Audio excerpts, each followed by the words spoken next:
तो इस वीडियो में मैं तुम्हें बताने वाला हूँ कि कैसे तुम सी पैनल पे अपनी खुद की एविएटर गेम की वेबसाइट बना सकते हो। ध्यान रखना, सी पैनल पे, सिर्फ सी पैनल पे बनेगी, होस्टिंगर पे नहीं बनेगी, एच पैनल पे, सिर्फ सी पैनल पे, ठीक है। तो सबसे पहले तुम्हें ये सोर्स कोड चाहिए होगा एविएटर का, तो इसका लिंक मैं तुम्हें डिस्क्रिप्शन में दे दूँगा, जहाँ से तुम जाकर परचेज़ कर सकते हो। बिकॉज मैंने ये 2500 की परचेज़ करी है, तो तुमको मैंने वहीं पे दे दिया, वहीं से तुम भी परचेज़ कर लेना, ठीक है। लिंक डिस्क्रिप्शन में है। परचेज़ हो जाने के बाद तुम इसको भाई सबसे पहले जिप को एक्सट्रैक्ट कर लेना, बिकॉज जब तक तुम इसको एक्सट्रैक्ट नहीं करोगे डाटाबेस तुम्हारा सामने नहीं आएगा। तो इसमें ही हमारा सोर्स कोड है और अपना एसक्यूएल फाइल है डाटाबेस। तो इसको सबसे पहले तुम्हें एक्सट्रैक्ट करना पड़ेगा, तो मैं यहाँ पे एक्सट्रैक्ट कर रहा हूँ। एक्सट्रैक्ट हो जाने के बाद सिंपली तुम्हें देखो यहाँ पे ये जो फोल्डर आया है, इस फोल्डर को जस्ट तुम्हें ओपन करना है एंड इसके अंदर तुम्हें दिखेगा एविएटर का देखो डाटाबेस एसक्यूएल, और यहाँ पे एक txt फाइल भी लिखी हुई है। एंड देखो यहाँ पे ये जो वेबसाइट है मैंने यहीं से परचेज़ करा है। तो अगर तुम्हें सोर्स कोड यूज़ करके वेबसाइट बनाना आता है तो तुम यहीं से परचेज़ कर लेना। एक्सट्रैक्ट हो जाने के बाद यहाँ तुम्हें एक एविएटर का फोल्डर दिखेगा, इसमें ही हमारा सारा सोर्स कोड है। तो इसको गलती से भी डिलीट मत करना, सिंपल इस पर क्लिक करके इसको कंप्रेस टू जिप, मतलब दोबारा से जिप फाइल में कन्वर्ट कर लेना। ध्यान रखना, सिर्फ एविएटर का जो फोल्डर है उसको जिप में बनाना है। फिर उसके बाद में तुम्हें यहाँ पे कुछ भी नाम रख देना है जिप का। एंड यहाँ पे हमारा डाटाबेस जो है वो है नीचे सबसे, तो ये जो फोल्डर है इसको तुम चाहे तो अब डिलीट भी कर सकते हो, एंड चाहो तो txt फाइल को भी डिलीट कर देना। यहाँ पे देखो ये जो फाइल है इसको भी तुम चाहो तो डिलीट कर सकते हो। अब देखो हमारा यहाँ पे डाटाबेस बच गया और एक एविएटर की जिप फाइल बच चुकी है। अब सिंपली आपको अपनी होस्टिंग में चले जाना है। मैं होस्टिंगर की होस्टिंग यूज़ कर रहा हूँ और इसी पर मेरा सी पैनल ऑलरेडी इंस्टॉल है। तो सिंपली देखो तुम्हें अपने सी पैनल में चले जाना है, ठीक है। सी पैनल पे ही इंस्टॉल हो सकती है, ध्यान रखना बस। फिर उसके बाद तुम्हें जाना है MySQL में, MySQL विजार्ड होगा, देख लेना, ठीक है। MySQL में जाना एंड यहाँ पे तुम्हें अब अपना एक डाटाबेस बनाना है। तो यहाँ पर तुम अपने डाटाबेस का कुछ भी नाम रखते हो, तो मैं एग्जांपल के लिए अभी कैसे ही में दिख रहा हूँ, ठीक है। फिर उसके बाद मैं क्रिएट डाटाबेस पे क्लिक कर दूंगा एंड गो बैक पे क्लिक कर दूंगा। मेरा डाटाबेस बन चुका, देखो ये रहा, ठीक है। अब मैं इसको पूरे को यहाँ से कॉपी कर लूँगा, जो मेरे डाटाबेस का नाम है उसी को सेम टू सेम मैं पासवर्ड में पेस्ट कर दूँगा। अब इससे ये होगा कि जो मेरा डाटाबेस का नाम होगा, यूज़र नेम होगा, पासवर्ड होगा, सब कुछ सेम टू सेम बन जाएगा। देख लो मैंने वही पेस्ट कर दिया जो मेरे डाटाबेस का नाम है, ये रहा, ठीक है। अब यहाँ पे देखो यूज़र नेम में मैंने कैसीविन ऑलरेडी डाला हुआ है, तो अब मैं क्रिएट यूज़र पे क्लिक करूँगा एंड गो बैक पर क्लिक कर दूँगा। मेरा डाटाबेस और यूज़र नेम बिल्कुल सेम टू सेम बन गया और पासवर्ड भी। अब सिंपली यहाँ पे तुम्हें दिखेगा ऐड का बटन, सबसे नीचे ऐड पर क्लिक करो, फिर यहाँ पे ऑल पे क्लिक करके सिंपली मेक चेंजेस पर क्लिक कर दो एंड गो बैक पर क्लिक कर दो। अब हमारा टोटली यहाँ पे सारा डाटाबेस कम्प्लीटली बन चुका है। अब तुम्हें दोबारा से अपने सी पैनल में जाना है एंड वहाँ पे सर्च करना है फाइल मैनेजर, ठीक है। तो मेरा फाइल मैनेजर बाहर ही है, तुम अपने सी पैनल में जाके फाइल मैनेजर सर्च करो, उसको ओपन करो एंड यहाँ पर तुम्हें दिखेगा public_html, सिंपली इसको ओपन करो। अब यहाँ अपलोड पर क्लिक करो एंड सिलेक्ट फाइल पर क्लिक करो। डाउनलोड वाले फोल्डर में जाओ, एविएटर वाले फोल्डर में जाओ, जो अपने नई वाली जिप बनाई थी एविएटर की, उसको यहाँ से सिलेक्ट करके अपलोड कर दो।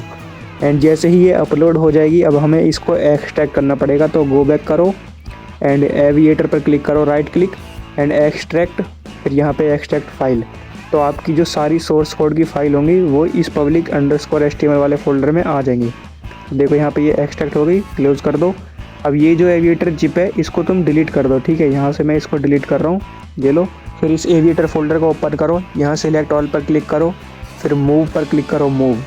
फिर यहाँ पे सिंपल ये जो लिखा हुआ है public_html के आगे इसको काट के मूव फाइल पर क्लिक कर दो। सारी फाइल हमारे public_html में चली जाएंगी, ठीक है। अब अपने फाइल मैनेजर को बंद कर दो एंड दोबारा से फाइल मैनेजर सर्च करो अपने उसमें सी पैनल में एंड दोबारा से फाइल मैनेजर को ओपन करो। फाइल मैनेजर ओपन होने के बाद यहाँ पर तुम्हें दिखेगा दोबारा से public_html, मतलब तुम्हें उसी में जाना है, ठीक है, अपने public_html में। अब यहाँ पे अपना डाटाबेस सेट करना है, तो सिंपल इस पर क्लिक कर देना public_html। अब यहाँ पे तुम्हें दिखेगा लारावेल का ऑप्शन, देखो ये वाला फोल्डर, इसमें डबल क्लिक करके अंदर चले जाओ, ठीक है।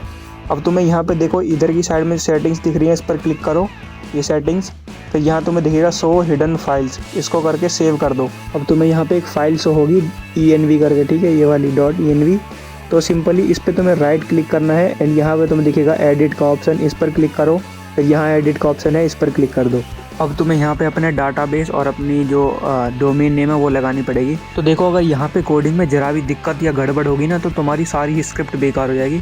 तो देखो डाटाबेस DB डाटाबेस के आगे और इक्वल लगा हुआ है ना, ठीक है, बराबर वाले निशान, उसके सामने जितना भी है तुम्हें वो सारा काट के, ठीक है, उसके आगे जो लिखा हुआ है वहाँ पे तुम अपने डाटाबेस का नाम, यूज़र नेम एंड पासवर्ड लगा देना।